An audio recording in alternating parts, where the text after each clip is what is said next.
সাক্ষ্য, দুজন সাক্ষ্য যদি দেয় সর্বনিম্ন, তাহলে সেই সাক্ষীর উপর ভিত্তি করে সিয়ামও ধরতে হবে, ঈদও উদযাপন করতে হবে। তাহলে আমরা কি সাক্ষ্য পাইনি? 2-এর অধিক সাক্ষ্য পেয়েছি।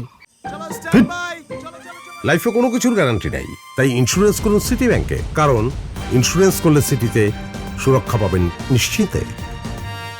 সৌদি আরব থেকে আমাদেরকে ভাইরা আমাদেরকে ফোন দিচ্ছে। তাছাড়া Facebook, YouTube, Instagram, media, television যা আছে সমস্ত কিছুতেই, এমনকি আপনাদের যে বাংলাদেশে হেলাল কমিটি তারাও বলেছিল যে সৌদি আরবে চাঁদ দেখা দিয়েছে, সৌদি আরবে আগামীকাল ঈদ, আমাদের হবে শনিবার।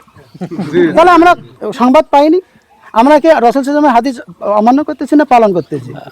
অনেকাংশে সাধারণ মুসল্লিরা দায়ী হয় না, এই দায়ীর পিছনে থাকে আলেম ওলামারা, প্রত্যেক জামাতের ইমামরা দায়ী।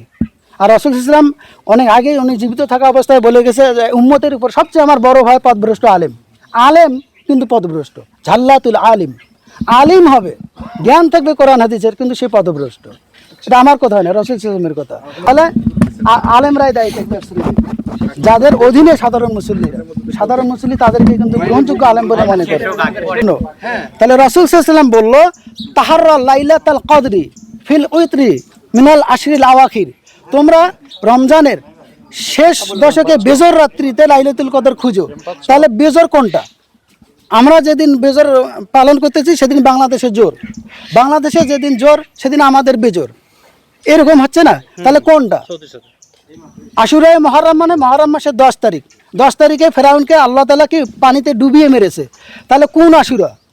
আমাদের আশুরায়ে মুহররমে ফেরাউন মারা গেছে, না বাংলাদেশ ভারত পাকিস্তানের তারিখে মারা গেছে? যদি 2টা আশুরায়ে মুহররম হয় তাহলে ফেরাউন 2টা।